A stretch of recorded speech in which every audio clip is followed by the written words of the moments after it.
Morning, good afternoon, and good evening. Welcome to another episode of the State Change Podcast. For those of you joining in for the first time, my name is Kevin, founder of Advanced Fundamentals.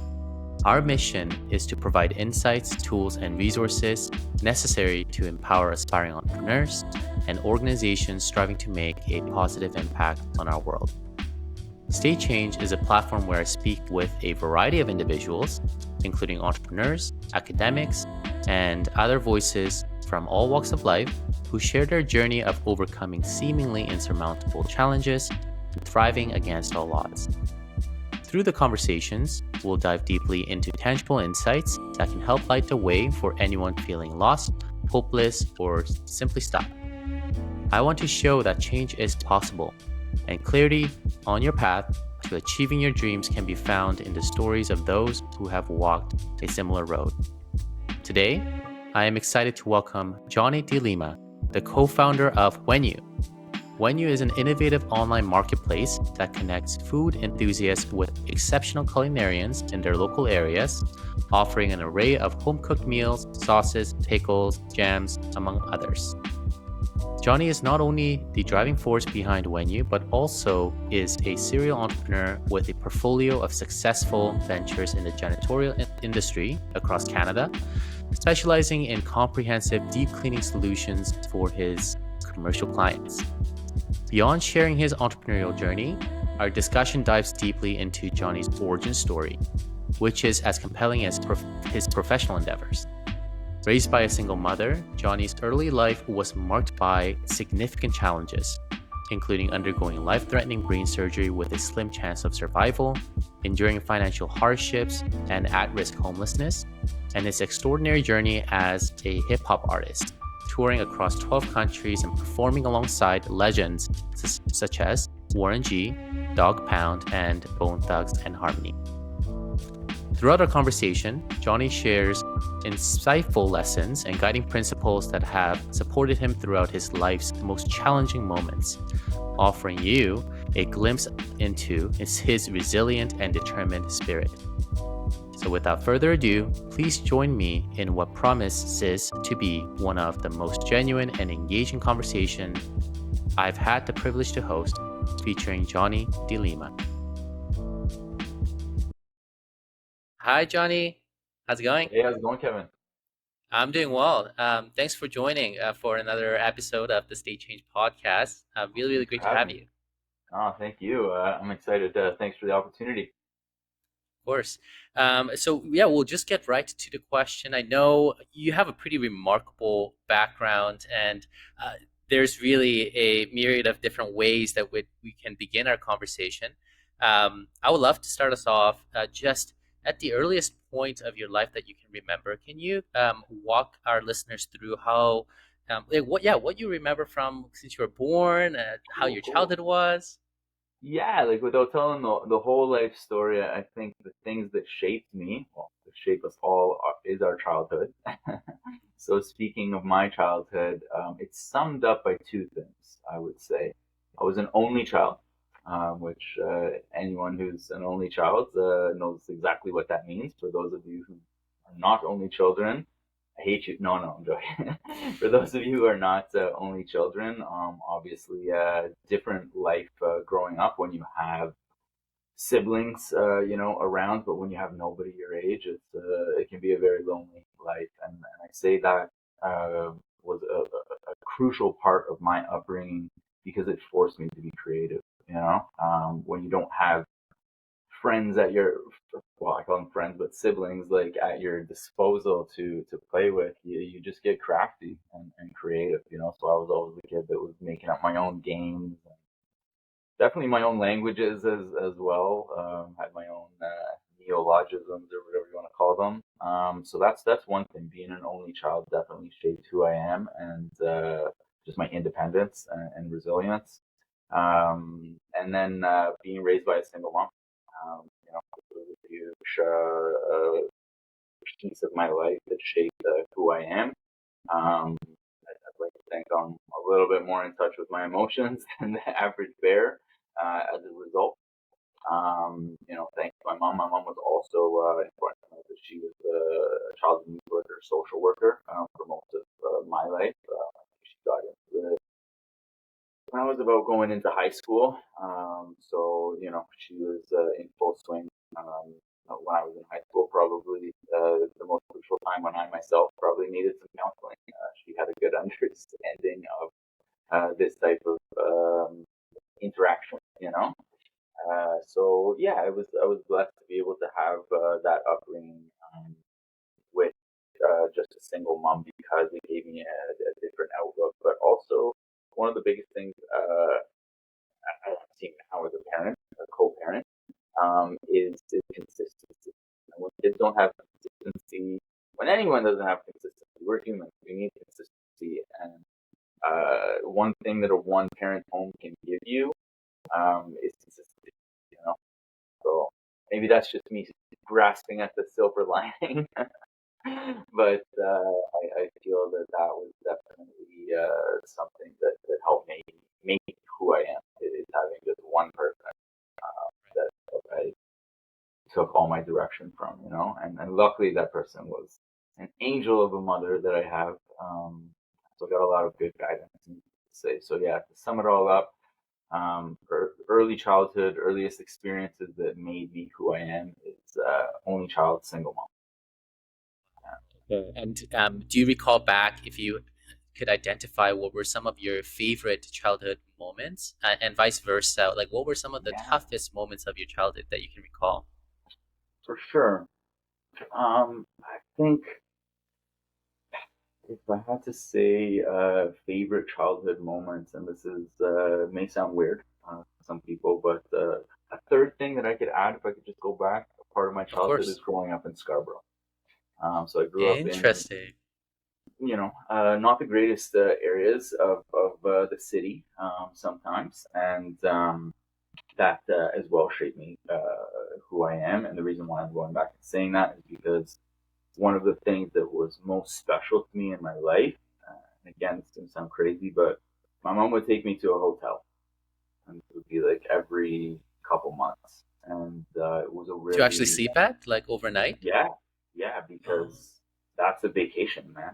Like, I never saw a pool like before that, and all this stuff. So like my mom would save up money, and then like every 3 months we'd go and stay at the Hojo. I don't even know if those exist anymore. Howard Johnson hotels, do those even exist? I don't even know. But yeah, I remember the Howard Johnson in Scarborough, and that was like a big thing for me. Me and my mom, like everything's relative, right? And when that's your vacation, that's your vacation, and I loved it. Like that was like, man, we were staying in a hotel, and like we got to stay up and watch TV and go to the pool and have breakfast in the morning, and like for me that was such a special time. Always with my mom, and as well food. So my mom, would save up, I guess, to introduce me to new food groups, food types, restaurants, stuff like that. That was always a very large part of my upbringing. Like I remember there was a place called the Fish House back in the day. It was like, fairly expensive for us anyway, but none of my friends were eating there, so I thought it was pretty special when we went there. But just being exposed to different cuisines and stuff like that, my mom always felt that that was very important, you know. So thankfully, now with what I do, right? We'll get into it in a bit, I'm sure. But yeah, food was a big part. Toughest parts of my growing up, um, probably the same things that shaped me. Being an only child, like it was really tough growing up. I'll tell you right now, it's the main reason why I had more than one child. Not to say that it was like terrible, like unbearable by any means, but it was tough. And if I had the choice, I definitely would have had a sibling. And now, and that's as a kid too. As a kid, like you're missing out on a lot. And then here I am as an adult, and my kids don't even have aunts and uncles or cousins. Like something that we don't really think about, right? Like, luckily I'm married to Italian family, Just a big American family. family. So, I'm blessed to be able to have a huge side of the family. My kids are blessed with amazing aunts, uncles, cousins, you name it, right? So, Right. but for me, it's my family is like me and my mom, and I have some cousins that I'm very close with as well. But of course, I didn't grow up with them like a sibling, right? So, Right. yeah, yeah, those were the things that made me and the challenges for sure. That makes sense. And just to tell you, Johnny, I'm a middle child, so I have two siblings, Okay. but it doesn't give a prescription for happiness either. We have a love-hate relationship, right? So, This is true. Yeah, yeah. The it's one of the things I was going to talk about later, but this points to it perfectly. The grass is always greener on the other side. This is the saying, like, oh man, this guy had two siblings. Grass is always greener on the other side is not true. The truth is that the grass is greener where you water it. Mhm. And that goes with all things in life. And even as a business person, it's easy to sit here and compare, oh, but this business is doing that. Look at what they're doing, and oh, it's greener over there, because they've got everything. If I just water my own grass and mind my own business, in the literal sense of the word, minding my own business, um, the grass all of a sudden magically becomes greener over here, and it's a beautiful thing. So I don't think I knew that saying back then when I was a kid, but again, I tried to make the most of being an only child and use it to fuel creativity. And I'm using myself. So at any time I can come up with a game or anything like that, which comes in handy when you got kids now, right? So, Got it. Thanks for sharing. Um, and would love to also integrate kind of the big brothers of Toronto, yeah, your experience with them as well, because you kind of highlighted in your bio that you have been a little brother. So how was yeah, that experience also shaped your journey? that was huge. So God bless my mother for having the whereabouts to know that I needed some sort of role model in that fashion, and God bless the agency itself for existing. Let's be realistic. It's such an impactful agency. That is a huge part of my upbringing. Because when I look back, what it was, I was thinking about this before the call. And yes, there's a role model, and a role model, teaches you various things. And I learned all those various things. But what I learned most from my role model is being a role model. If that makes sense. The role model being a role model. That's what I was most attracted to out of that scenario. Even back as a kid, I remember looking and being like, yeah, it's really like he took me, we went to the Molson, we went to all these different activities that no one ever took me to. And those were cool, but those didn't inspire me to become almost an indie driver, right? Obviously, what it did inspire me to become was someone who was a role model, and he was an excellent role model. He told me from day one, early on, he said that he got involved with the Big Brothers organization because in anticipation of having a child.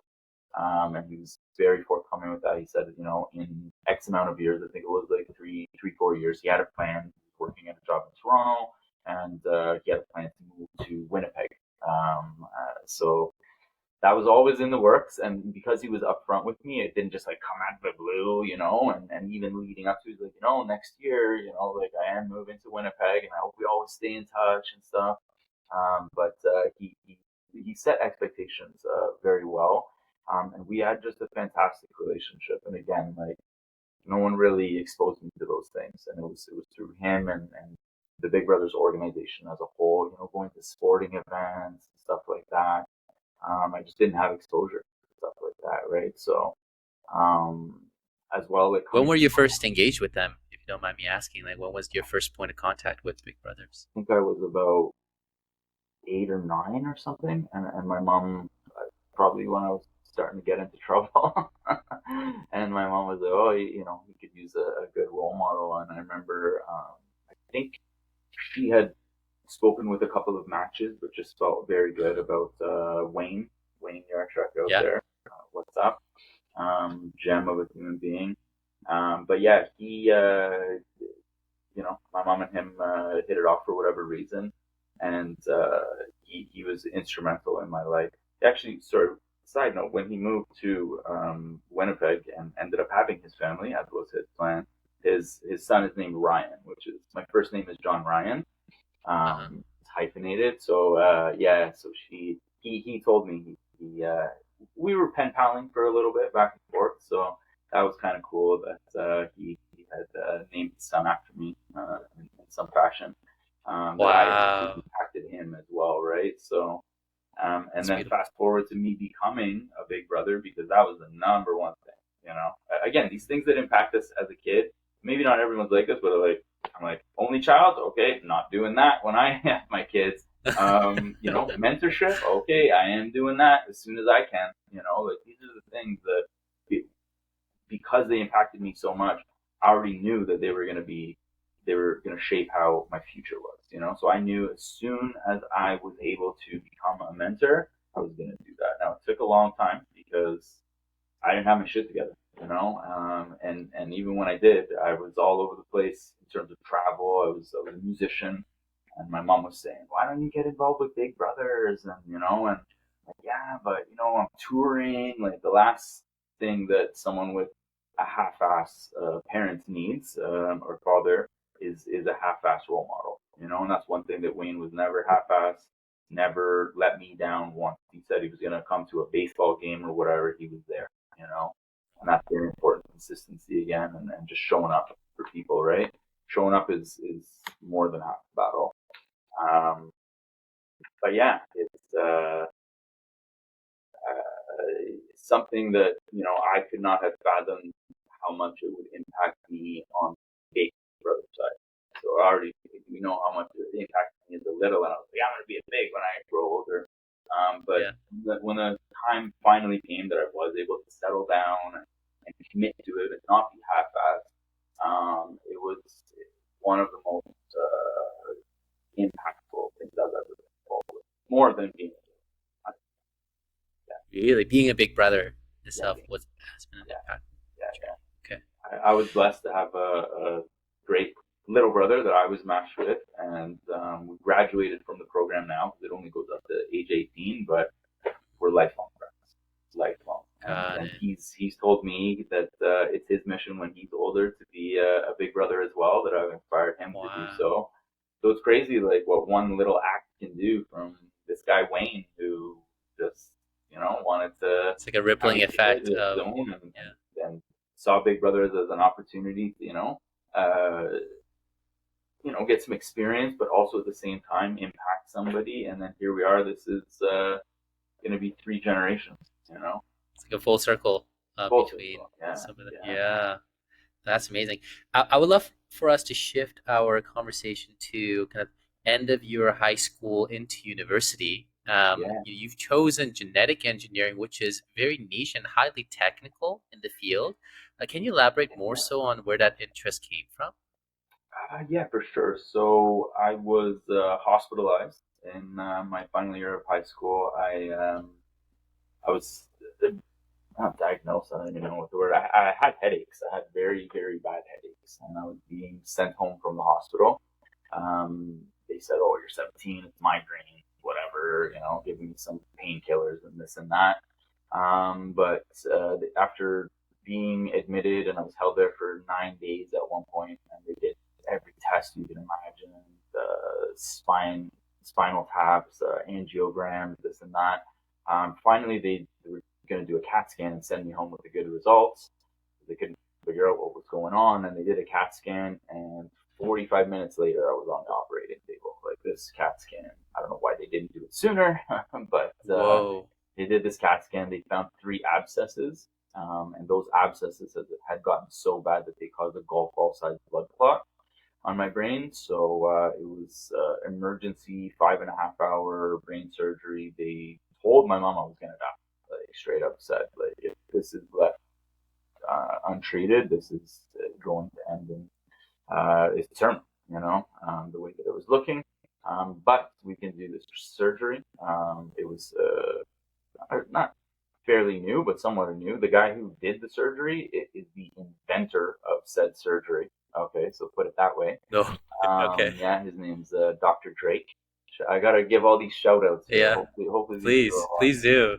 Yeah. shout out Dr. Drake at Sit Kids. But yeah, it was quite scary, obviously. So I was given a 10% chance of surviving this emergency brain surgery. Here I am. So that's very very thankful for that. But then it really hit me, and I can't say that that was genetic or anything like that, but was very interested in the sciences, and I think that's something that life event spurred this want to help people. I think there's, I forget what it is, 4,000. I used to know offhand 4,000 something diseases that are linked to genetic defects, right? Again, this is 20 years ago, whatever. We've advanced so much now, but what attracted me to it back then was the opportunity to map the human genome and all this stuff that like wasn't even fathomable back then, and here we are doing it, right? So, anyways, with that said, I couldn't picture myself in a lab coat now. Everything happens for a reason, but basically, what ended up happening is I graduated. It was a long recovery. It was about a year long recovery. I had to carry around a VCR sized. I don't even know if some of the viewers know what a VCR is. I'm dating myself there, but VCR sized purse, and it was like this big machine that strapped around, and it had a tube that came out, and this tube went into my arm, and the tube went through and went to my heart. And I'm not joking. Like every 2 seconds, it was pumping medicine into my heart to battle this Uh-huh. infection, basically. And it was like, like yo, every 2 seconds, man, I'm trying to be in class, I'm on the bus, I'm in public. Like, who's the kid with the purse? Who's the kid with the noisy purse? Yeah. And straight up, also had a turban like looking head bandage. It was very life changing for me. I was somewhat popular in school, and I went away for Christmas break, and people just assumed that I was still on vacation or something. I don't know, but meanwhile, I had this horrific accident happen over the holidays, and was in long recovery. And by the time I got back to high school, I was about 112 pounds, like severely like decrepit looking compared to what I was. I lost a lot of weight. I was through a tube for a long time while I recovered. But yeah, VCR size thing. I had a head bandage that would bleed frequently because I had 56 staples removed from my head, and when those got removed, it was like this like a bloody bandage on my head, man. It was not a pretty sight. But yeah, so I basically got over that. I went back to school. I finished my final year. I graduated. My goal was to go to UBC to study genetic engineering, and what made that even somewhat possibility reality was the fact that my dad, my estranged father, lived in BC. So I had somewhat of a relationship with him. I would see him maybe once a year from when I was 7 or 8 until university time. So that was kind of in the back of my mind to go out and live with my dad, and he was going to pay for my education, and I was going to be a genetic engineer. And I came out and I was doing some equivalency courses because coming from Ontario, like OAC, Ontario Academic Credits, we had like grade 13 back in the day. So, anyways, I had to take some equivalency courses, and I didn't even end up making it to UBC. I basically lived with my dad for about 2 months, at which point he just grabbed me one day and threw me out of the house and said, "You don't live here anymore." What really happened there? I'm curious. Is it more like did he Uh, promise to, and did he just kind of yeah, we were butting back? heads, and just not getting along on every level you could possibly imagine. Again, I had this uh, dream, I'll say fantasy. I had this fantasy of this is my dad, and we're gonna have this famous relationship now. We're gonna be like best friends because like we skipped all the bullshit. And like I'm 18 now. I'm a man. He's a man. And, like we're just gonna get along and go fishing. I don't know what else was part of this fantasy, but basically it didn't happen, man. It was not about that life. They didn't want to have a son. You know, it was okay like once a year, right? Like pretty easy to manage something once a year. And even with that said, I had babysitters. So I would go visit once a year and get stuck with the babysitter. Like, he didn't know that was coming. But yeah, so I really don't know. There was a culmination of things that we were arguing about. My mom had come to visit, just to see the living conditions, and she's like, "Look, it's not bad. The house is nice. Talk it out. You know, like, not everyone gets along, you know, but you got it, right?" So my dad was just of the mindset that like he's gonna parent. It was his time to now be a father. And, like, I'm already. You are who you are for the most part at 18. You know, these are all things that my mom instilled in me, and it wasn't gonna change because my dad was coming. Right? So yeah, we just really butted heads. He didn't want me there, and physically removed me from the home one day, and I had nowhere to go. So, like, So you were just out in the streets, like there weren't any plans that he set up for you. It was just more so, hey, get out of my house, like yeah, you it know, was to your own. figured out, you know, which that's what I do. Was I figured things out, you know, I've always figured things out. So that was a tough one to figure out because I'm 18. I'm still recovering from brain surgery, and facing homelessness. I had two 604 numbers in my phone, three if I include my dad. Okay, I didn't know anybody at all. I knew one lady from my lab partner from my biology course that I was taking, this equivalency course. I'm 18. She was a mature student. She married with kids or whatever. I remember I phoned her. Imagine how destitute you are to phone a lab partner in One of high the two, school. yeah. Yeah, and she's like, Johnny, I love you, but I've known you for a month, and I have kids and a family. Like, I don't know what I can do. I can't take you in, you know. Understandable, obviously. And then I had one other phone number, which was from a babysitter that I used to get stuck with. So I would come out and then be like, "Oh, your dad's working this week, so you gotta stay with so and so." And this lady was, well, girl at the time, 4 or 5 years older than me. It's March break. You can imagine how much she wants to be, 19 years old, stuck with a 15-year-old kid. Like, wasn't a great situation. She was nice and stuff, but like you can imagine, like I got stuck with her, and she didn't want to be stuck with me, you know. But so, anyways, that was another 604 number that I had, and I called her and I said, you're not gonna believe this, or maybe you will, because you know my dad. But they were neighbors actually, so that's how that whole relationship happened. But she said, "Oh yeah, I can believe it. That sounds like your dad." Well, she was off. She was leaving the country actually the next day. I'm not even joking. She said, I can't help you. I'm leaving the country. But I have a sister and you should give her a call." Like, what? Like, I didn't even know she had a sister. She was an older sister that had moved out. So when I was there, I never met her or whatever.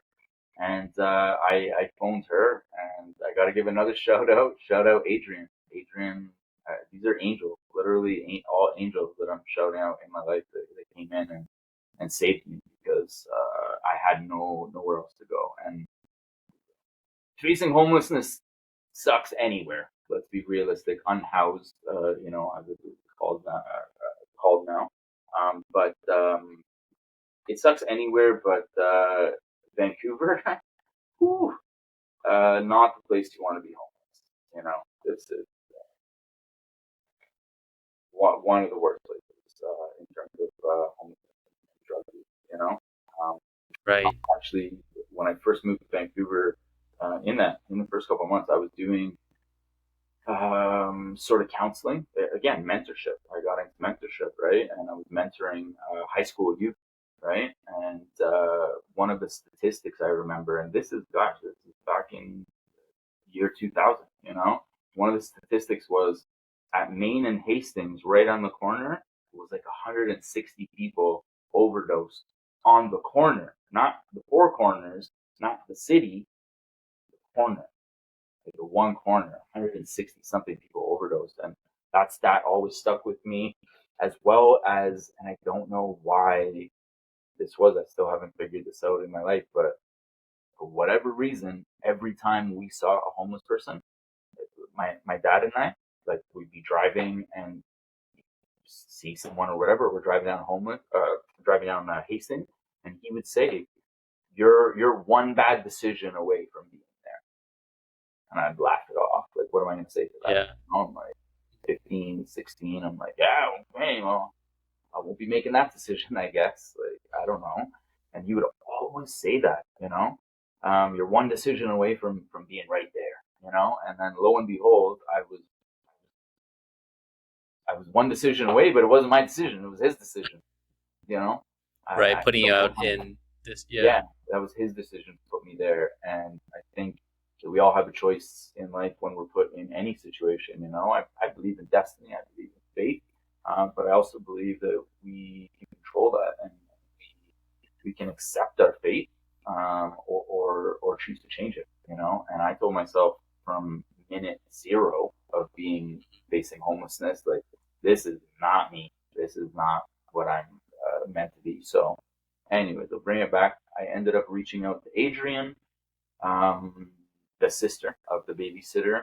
Adrian, without never meeting me, anything, literally just a random phone call. Oh, you know my sister? Okay, cool. You can come and stay here for 1 month for free. We got an extra room. Stay for 1 month for free, and then after that, you have to pay rent. And that was all I needed, to save me from God knows what, And I paid rent the first month because that's just who I am. I wasn't about to freeload You anything. had some savings like No, that you no, I could went and got a job. I had nothing. right away. I had nothing. I got kicked out of school because I didn't have books, So even if I wanted to continue, my tuition was cut, and that was an RESP basically that was cash, and Right. used to purchase a car because my dad wanted to get a new car. And yeah, so I couldn't even go back to school, even if I wanted to. By the time I got a police escort to be able to go back into the home to get clothes, because again, I only had clothes on my back. I got my books and stuff, and I was already booted out of school. So, uh, Wow. Okay. uh, So right from the month one of staying with Adrian, you got a job and you oh started paying rent right yeah, there and there. yeah. And then, as a result, just kind of fell into the labor force and the flow of life, I guess, as one does, and it was easy to get trapped, but it's easy to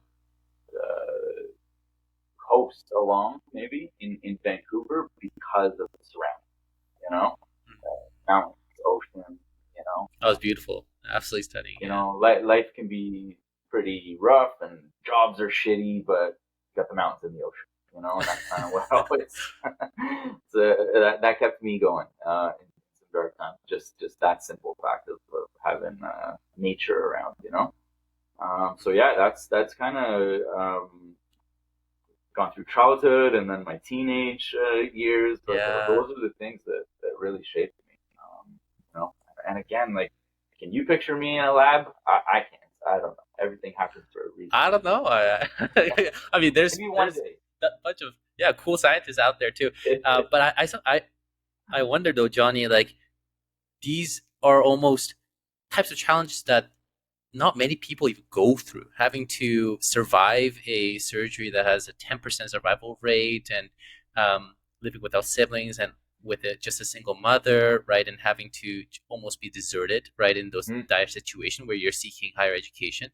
Um, have you ever uh, gone down a spiral with regards to like whether like self-deprecations, like, oh, why is this happening to me, or has it always been like this sense of resilience and strength that you found within yourself? Like, how did you even overcome those moments? That's a good question. I would be lying if I said I didn't have moments of why me. You know, I think that what comes with the why me psyche though is labeling.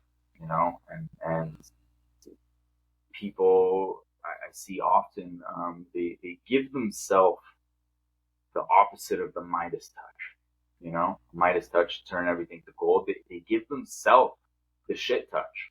They're like, oh, everything I touch turns to shit. Yeah, because you said that. You know, because you said that. And there were times looking back where I was depressed. Um, and there's nothing wrong with my mom was a childhood music worker. I was very able to express my feelings and still am. And I love the world that we're in now where conversations are much more open without stigmas that are attached. But with that said, me myself, I didn't like the label. I was never, um, I was scared actually, to be honest, and maybe that's what kept me from seeking a clinical depression label. Like I don't know what that would serve me anyways, but I called it a slump. You know, I remember always words are powerful, and when we say I'm depressed, that's like oh my god, that's like a Was it's a hard identifying, yeah. yeah, you know, and although there's nothing wrong with that because it is a real state, and I was that for all intents and purposes, you know, looking back, I chose not to label myself that, you know, and I said this too shall pass, and there's 100 different mantras and stuff that I you know picked up from my mom over the years, and her resilience. If you think my story is good, my gosh, my mom's story is that about tenfold. You know, she's the definition of resilience.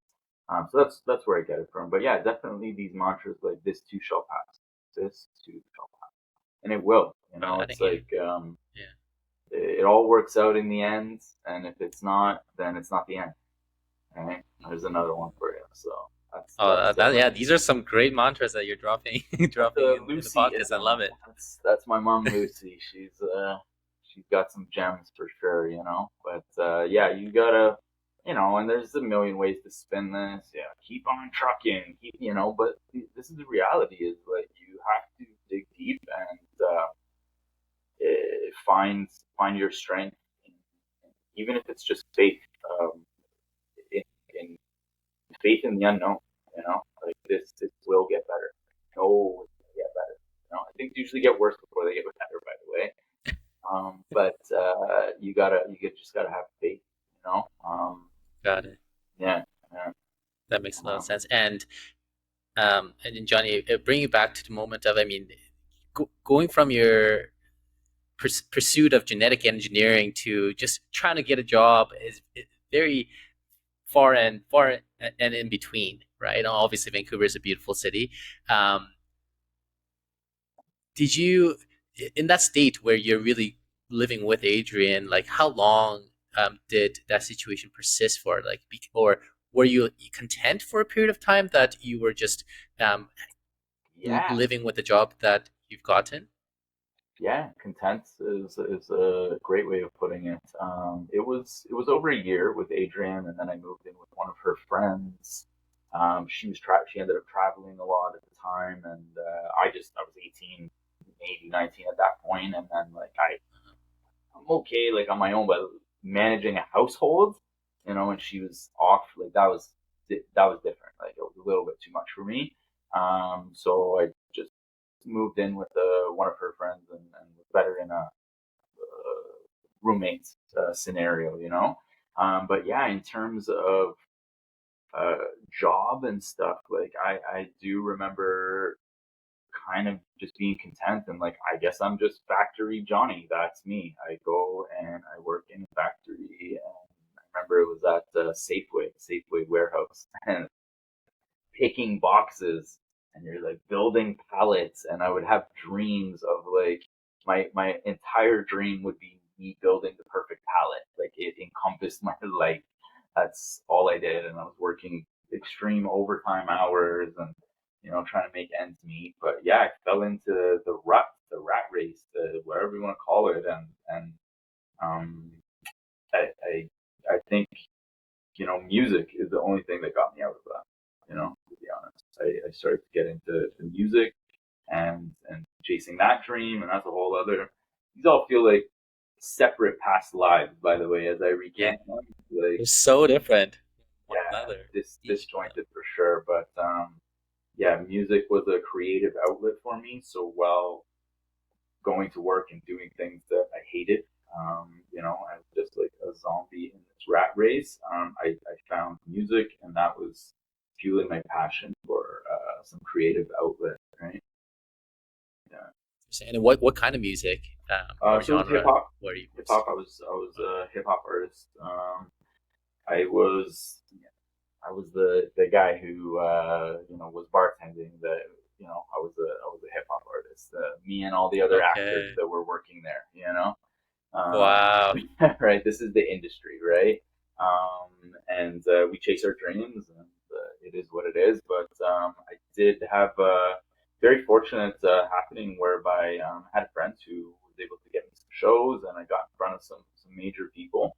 And you always have this thing like, oh, like what if so and so sees me and then they're gonna take me on the road with them, and Yeah. it's a pipe dream. I'll tell you that. It very rarely happens, but it ended up happening with me. I hit it off with several people. I toured with Warren G. Back Mhm. in the day, did a couple tours with him, and then I toured with Bone Thugs and Harmony. And Wow. these are all like bands that like I grew up with. I grew up with.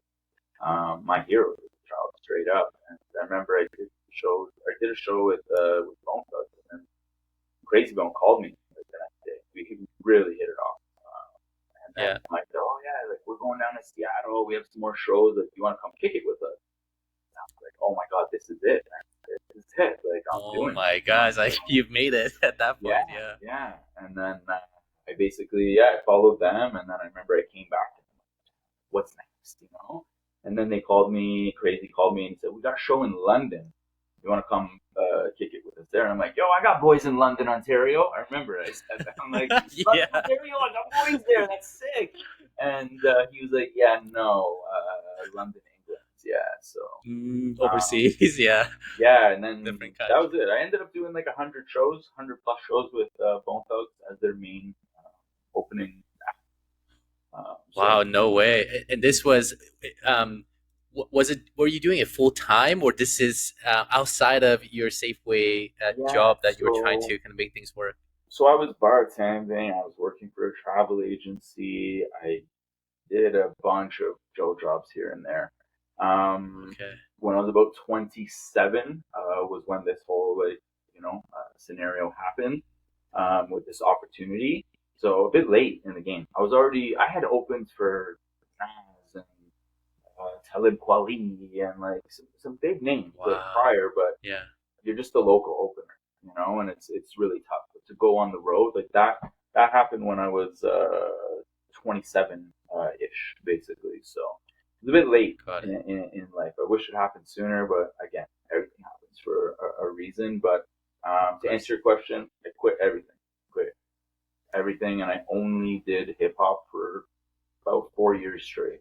I did Performing 100 probably about shows. 400 shows across 12 countries. Whoa. Yeah, Wow. Okay. Just it was traveling just with, traveling. Yeah, with and your, knock on wood, I was very grateful to have received funding from the government. Factor Foundation to Assist Canadian Talent on Recording. Can't believe I still remember that. Great agency. Canada is an amazing place, in terms of even business funding that we're receiving right now, with our Wenu platform. But yeah, just the support that I was able to receive as a Canadian artist. That's what really like helped me be able to do it. Because I'll be honest, like I was getting paid and stuff, but yeah, it's a tough go, But yeah, that's all I did for almost 4 years. 4 years straight. I wow. just living on the road and living the life. It was fantastic. But I met my wife, the love of my life, and I knew that I wanted to settle down with her, but I knew that I wanted to have a family, and that just wasn't conducive, the lifestyle that I was living at the time. Just traveling, like you can't be going doing hundreds of shows per year and raising a family, right? Then I would run Right. the risk of being that half-assed dad, right? So I didn't want to do that, you know. So then That makes sense. I quit all that. I literally just put the For your microphone. family, like that was Yeah, your priority at yeah, that yeah, point in your life. yeah. And like we weren't pregnant or anything at the time. I just we weren't married or just like dating, but I was serious. And I said, you know what? If I'm gonna do this, I'm not gonna do this. You know, Okay, like the when you say commitment yes that to you made things, at that point you say no to in your something life. else, right? So yeah, yeah, I gave it Uh, up, and no regrets. Like yeah, I look back on it, fond memories. Could I have gone further? Could I have, made more money, more fame? Yeah, sure, whatever.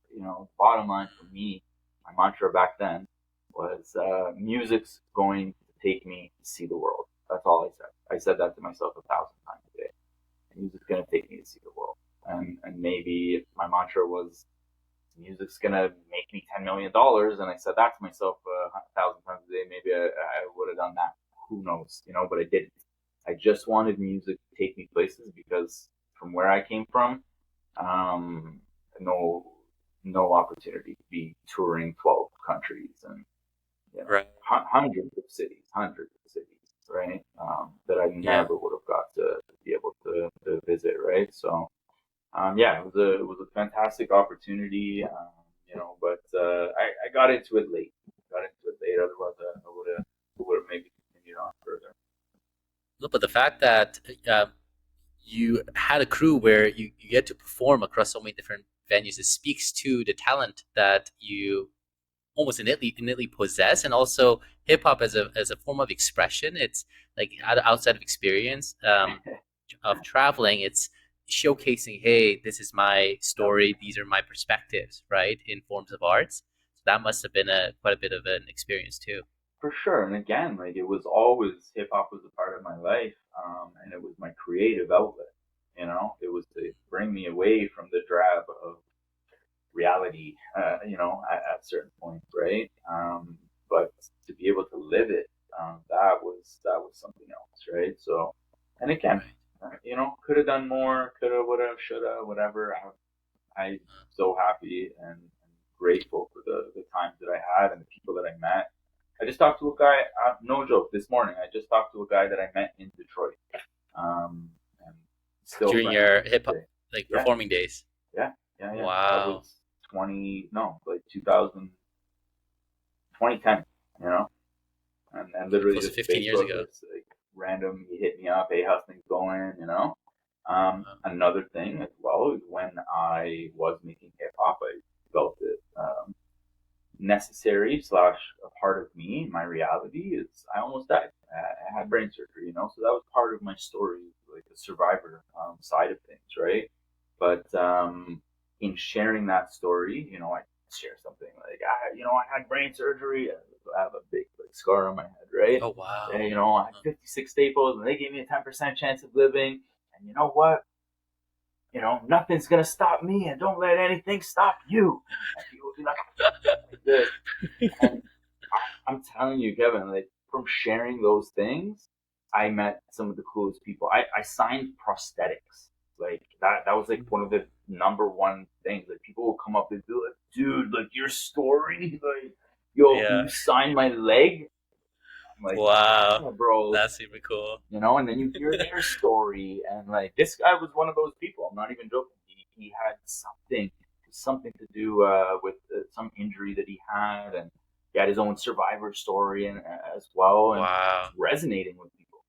Just really on a different level. Hip hop's cool and all, but like resonating on some actual like life events was Hmm. very very cool and inspiring for me. People told me I inspired them, but I was like, wow, this is inspiring to me. You know, Yeah, yeah. these That makes sense. stories, right? Yeah. Yeah, and Now bringing us back to the time where you've made the commitment with your partner and now wife at the time to settle back in Yeah. Canada. You've taken on so many different entrepreneurial pursuits. And you are a successful serial entrepreneur. Would love to ask why pursue the field of entrepreneurship? Whereas, like, was the entrepreneur spirit always with you since birth? Yeah. How come you decided to choose that path? Um, yeah, it was with me since birth, because my earliest memories are, starting my own things again, going back to being an only child, right? So my first venture, my mom and I moved into this townhouse complex, and there was like 80 something townhouses, and garbage pickup was once a week, and you had to bring your garbage to a hut, and there was like two huts. So like depending on where you live, man, you gotta drag bags of garbage to this hut.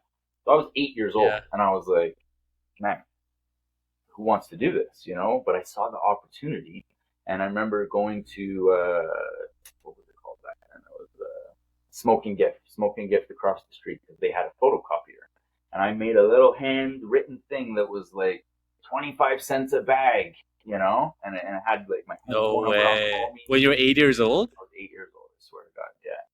And I remember Okay. going and I made photocopies because computers and printers and stuff. Like I put one and then I printed that and then I put another and then I printed that so that I had four and then I just started printing and then I cut them all and I put them out and that was my first business, man. People were paying me to remove their garbage because it was a need, right? It was a pain point. And then I just always got attracted to that. It wasn't ever the money. Lord knows it was not ever the money because there were certain times where lost money. As an entrepreneur for sure. You can't be doing it for that reason. But it was helping people. Like, man, I can go and get a job and I guess help that company, or I can just make my own company and then I can help people directly. That's how I viewed it, right? So yeah, that was my first foray into entrepreneurship. And it's funny because as I got older, and then I met my dad when I was 7, and then unbeknownst to me, he was an entrepreneur. He had an auto body shop, like full on, very quite successful. Like had his own. Wow. He was a mechanic, which lots of people are mechanics. They don't go and open an auto body shop, right? So he was a hustler. He was a hustler for sure. He had his own biz and stuff. And it's like nature versus nurture, right? Like I didn't even meet him, and my mom is not an entrepreneur at all. My mom is like talking me out of entrepreneurship, always like, you gotta have Right. a plan It's too B. risky. And, I'm like, Mom, like, I'm touring with, I opened for Snoop Dogg. What are you talking about, plan B, and like, Yeah. but God bless her for pushing me because, she pushed me into starting a business. And that's kind of what allowed me to segue into uh, being able to start a family because my mom was always chirping in my ear, got to start something. So what I had done is started a little cleaning business, very little. My roommate at the time was a manager at a place, and I said, "Hey, who cleans your place?" And like, I have no idea, which is often the case. And there's no relationship, right? So I said, "Well, man, when I'm not on tour, let me clean your place." So I was doing that, and I just ended up getting people in there and growing from there. But I had that residual income. So even when I was on tour, there was like a little bit of residual income coming in from these janitorial contracts. So when I decided to leave hip hop, leave music, and I didn't know what I was going to do, to be honest. And my wife, girlfriend at the time, was like, "Why don't you do the cleaning thing? You have it going in Vancouver still. Like, why don't you do it here in Toronto?" Because sorry, I had moved back here, and this is where I met her in Toronto. But yeah, she inspired me to do that, and then it really wasn't a passion. Again, this was a plan B that my mom pushed me into. To be completely honest, right? But then when I put the feelers out in Toronto, I had a lot of people that were looking for cleaning, and I dove down the rabbit hole, and just, I love cleaning. I really do. You know, you have to be passionate about whatever you're doing. And I really am inspired by a good before and after pic, to say the least. You know, sweeping, mopping, dusting doesn't really do it for me, but like a good deep clean, like Yeah. I really get off on that. I really Mm. do. So Oh, same for me too. I um, think I like to consider myself like a pretty organized person, and like seeing something that is in pristine condition, right? And then right, you have some attribution towards getting to that state. yeah, um, I think, and I sense like you're a very responsible and accountable person in saying like, hey, this is where my value add is, and it's almost your clients or your customers place their loyalty and trust in the value that you're communicating to them, right? And I feel like that's huge in any service based businesses too, right? yeah, oh yeah, yeah, 100%. You have to be accountable. You know, and sometimes you make mistakes, and I think accountability and transparency are two of the biggest things that I hold very dear to me. And who do people want to work with? The guy that, well, first of all, no one's perfect, so everyone makes mistakes, but someone sitting there telling you that they've never made a mistake, first of all, they're lying. Secondly, even if that was true, do you want to deal with the guy who's never dealt with a problem, or the guy who's, I've seen it all, trust me, and No, not through my own doing, necessarily, but like, just the craziest things that can go wrong in the world of janitorial, right? I've seen it all, right? So it's experience, right? You have to learn.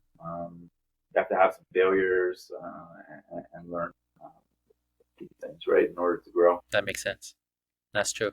How did you grow your janitorial company? So there's a few, right, that you've kind of launched in addition. So initially the Canadian Expert Cleaning Inc., right? Yeah. How did you?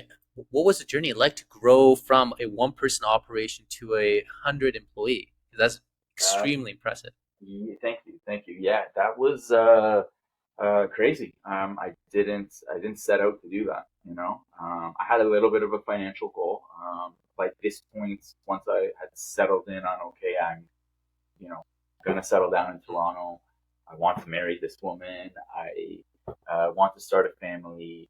I'm going to do janitorial. Once I set my sights on that, it made it easier, but it wasn't like I'm gonna make a $10 million, company. I was just, we're gonna have a kid. I need to be making X amount of money. Reverse engineer that. I gotta make this, Right. and literally just baby steps, right? But yeah, I remember cleaning. My first contract was at Jane and Finch. I don't know if you're familiar with the Jane and Finch area, but it's not the greatest. It's a marginalized Right. community for sure, to say the least. And I had an apartment building that I was cleaning there. It was just the only contract that I could get, at the time. And I'm not joking, Kevin. Like, people were defecating in the elevators. Like, I would clean. In the elevators? Yeah, yeah, yeah. I would Wow. clean human feces out of the elevators on a regular basis. Spit, don't even, like, I'm talking every single day. Someone would come in and just spit all over every single button in the elevator. And like, that Wow. was my first task of the day, was to go and clean all this spit off of the elevator. Um, and yeah, it was disgusting, but I knew I had my goals. I'm first and foremost never above anything. I never, you know, no one wants to clean crap out of an elevator. Let's be realistic. But I've never in my entire career told anyone or asked anyone to do anything that I wouldn't do myself. I've never been a finger pointer. That is not my management style. Um, if you don't want to do it, I'll do it, and I'll probably do it better than you. You know, and that comes from a long line of good managers that I had. That showed me that, when I was a little punk, and they're like, you don't want to do it? I'll show you how it's done, and then they go and do it, and they're like, oh, okay. this guy's not joking around, Uh, But yeah. So I dealt with a lot of crap, pardon the pun, when I first started, and it was really rough. But again, eye on the prize, man.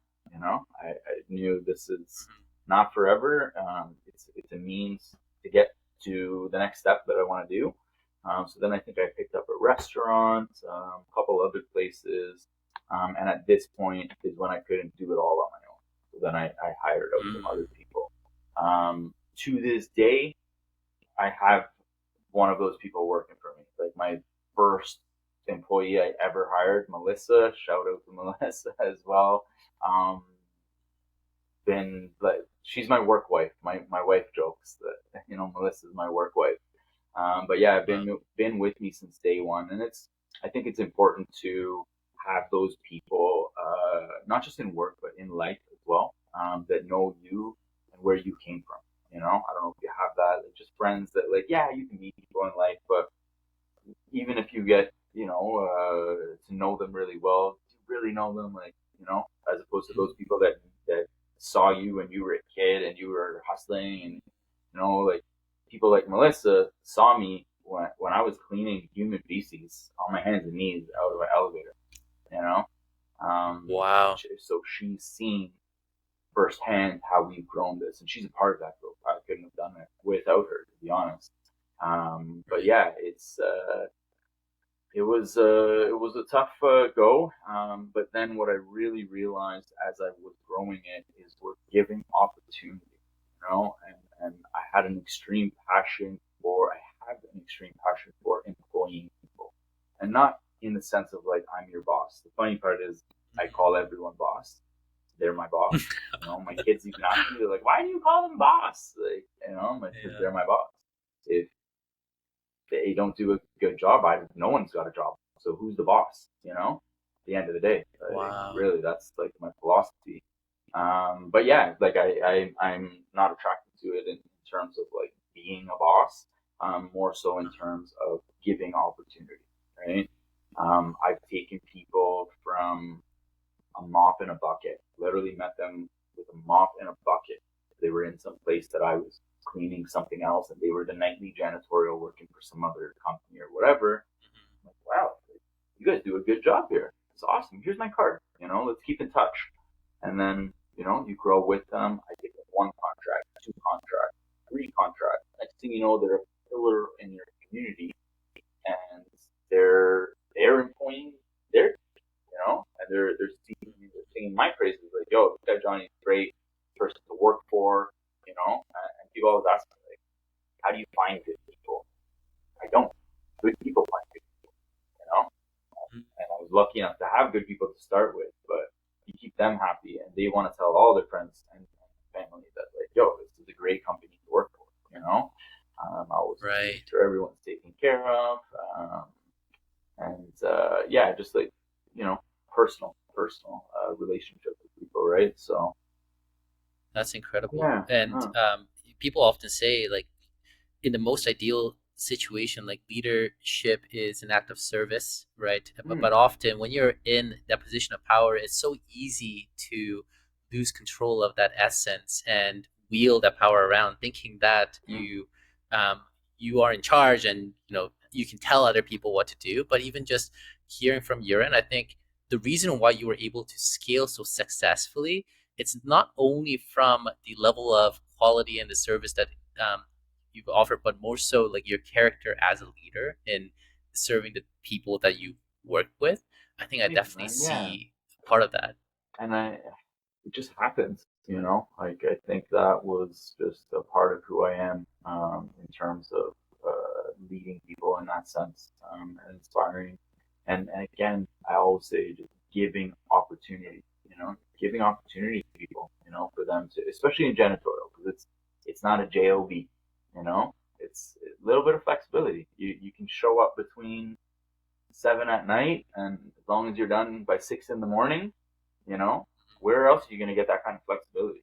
You know, so that's like your job, Right. and empower people with that knowledge. Like, man, build your portfolio. And I've worked with a lot of newcomers to the country, as you can well imagine, who come here and for lack of better options, they find themselves looking for a cleaning job because, they're, I'm not exaggerating, their rocket engineer, degree doesn't fly Oh my here or God. whatever. I had this guy who was an aero, whatever, space engineer, and he was cleaning. And when I looked at his resume, what the hell? And I will tell people Whoa. frequently, like, it, by all means, like I understand it's hard to assimilate yourself, and you need opportunity. You need some money coming in before you, go after your dreams and whatnot. But I'll tell someone like that straight up: if you're working for me in a year from now, you're fired.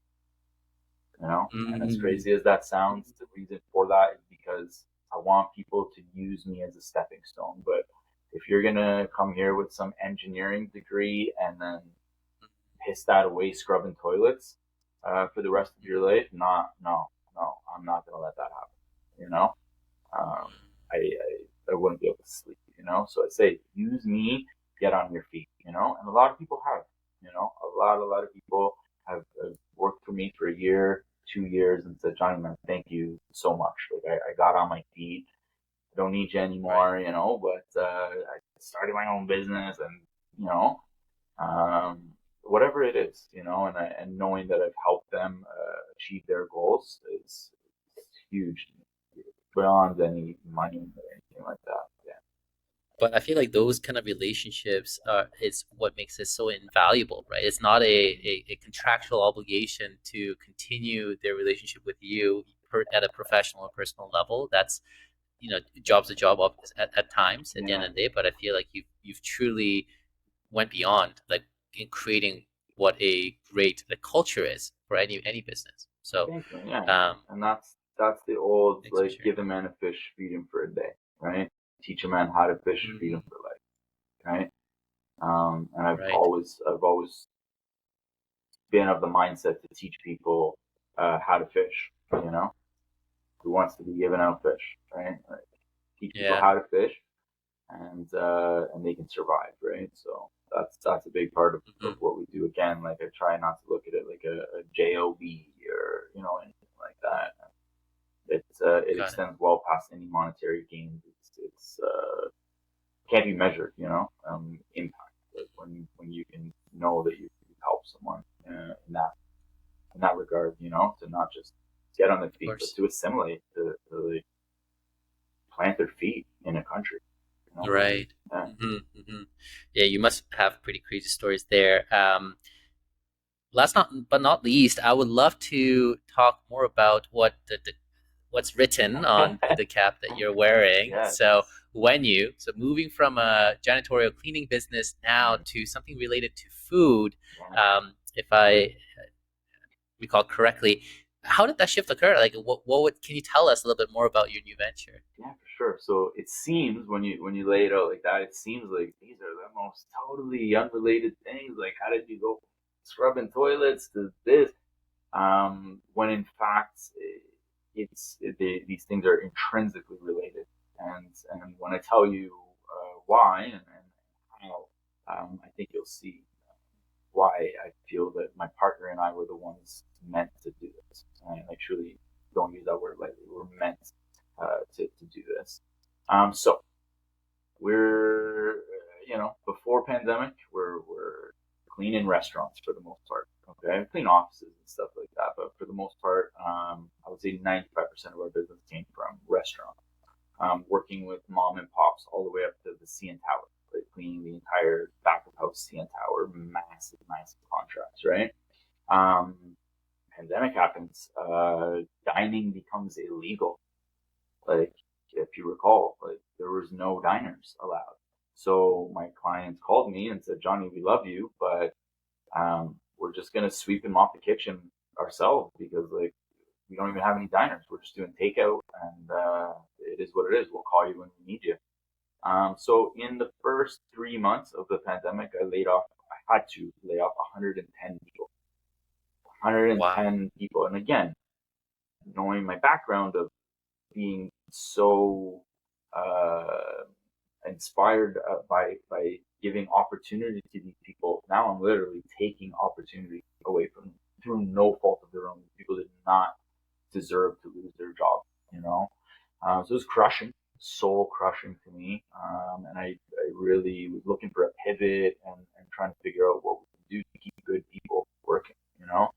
Um, so I found some things like we pivoted into residential and stuff, and guys that were cleaning windows for the buildings. Now they're cleaning windows at home. So there was some stuff that we were able to, pivot. But while this was all happening and I'm basically losing my shirt, I see on Facebook and I see people that I know, chefs that I've worked with for years in the industry, executive chef, not just like sous chef or whatever, but like top people that are selling tacos on Facebook. And I reached out to them out of like genuine concern, like, bro, are you okay? Like, it's tough times. You're selling tacos on Facebook. Like, you used to be the executive chef. And they said, Johnny, I, I have real work life balance now, and I'll never go back to the industry. I do what I want when I want. And me knowing what I know from being in the industry, albeit, on the outskirts, I guess, cleaning.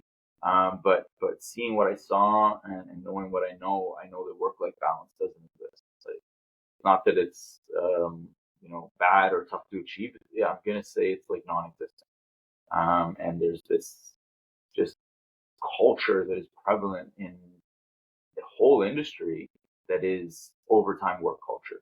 You gotta put in 10 hours for 16 years before, I worked here and I studied abroad and did it. It's like these gatekeepers that we are still of the old mindset, like, our parents' generation. They tell you, like, oh, your grandfather used to work 80 hours, and you're like, wow, he's the man, right? Um, Dude, if someone tells you they work 80 hours a week now, you feel sorry for them. You're like, oh my God, bro, Yeah. like, you're gonna die. Yeah. Like, It's like, is it worth it? yeah, we just have a much better understanding, right?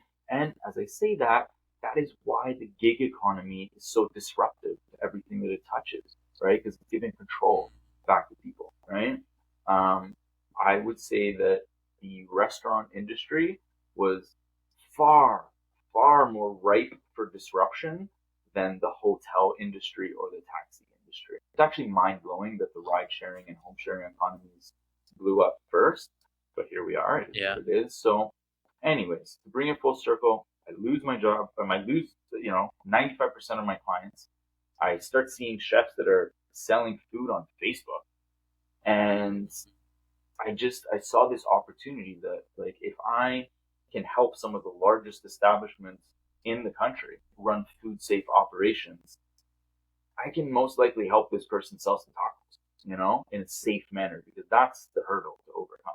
No one is Right. saying this is a bad idea or anything like that. People are like, it's great, but how do we make it safe? Well, of course we can make it safe. I would argue that any regulation in any industry, in any facet, is easier to implement and follow when there's one person, and that's what we're dealing with is solo food entrepreneurs.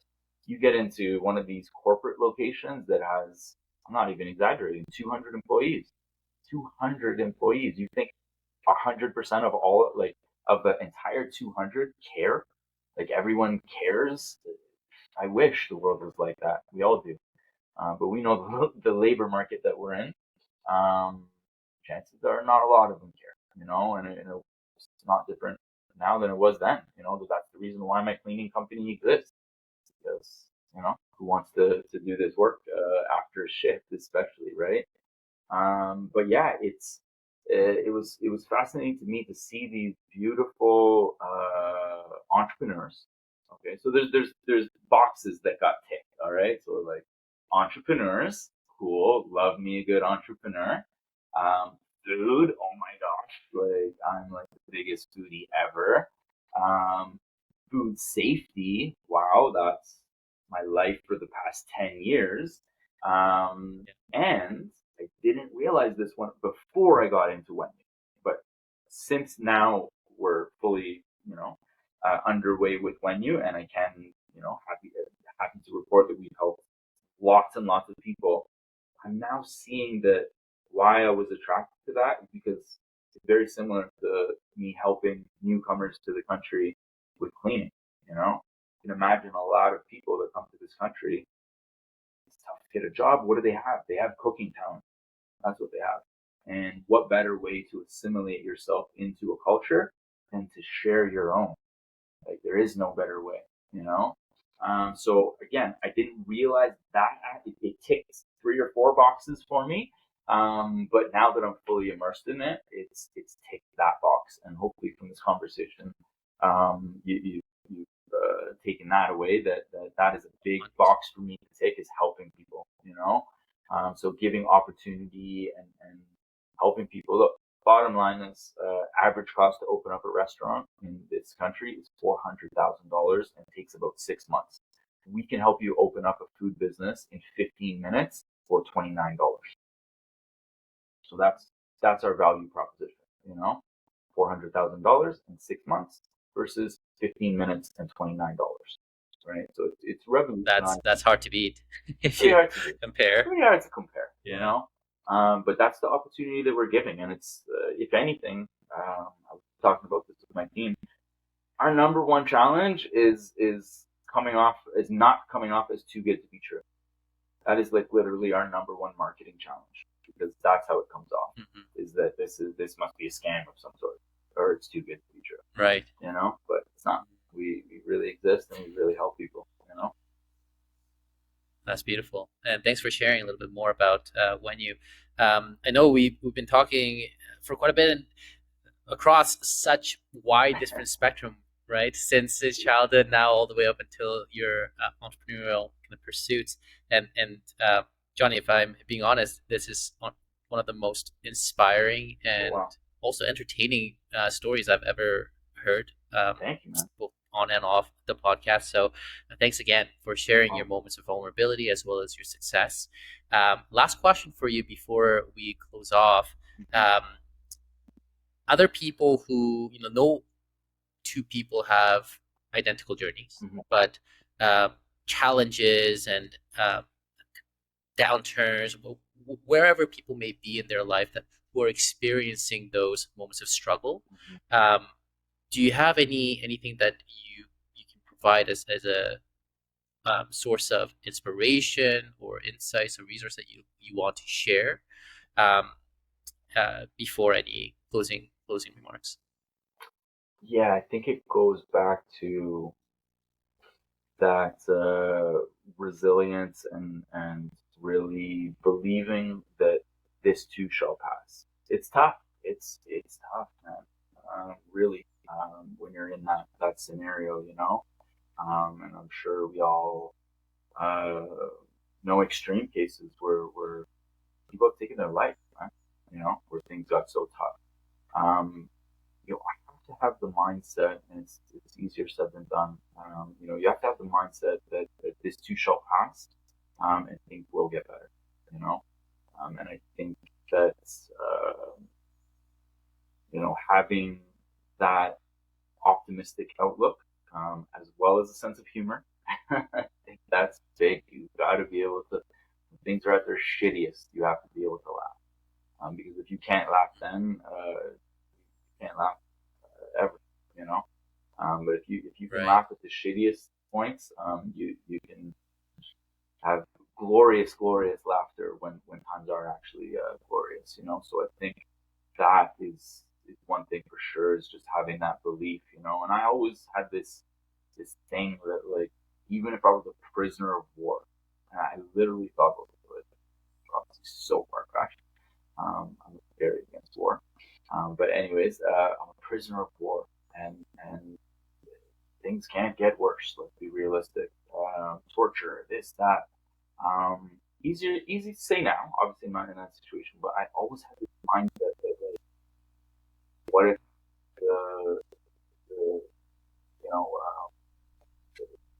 the savior came the next day?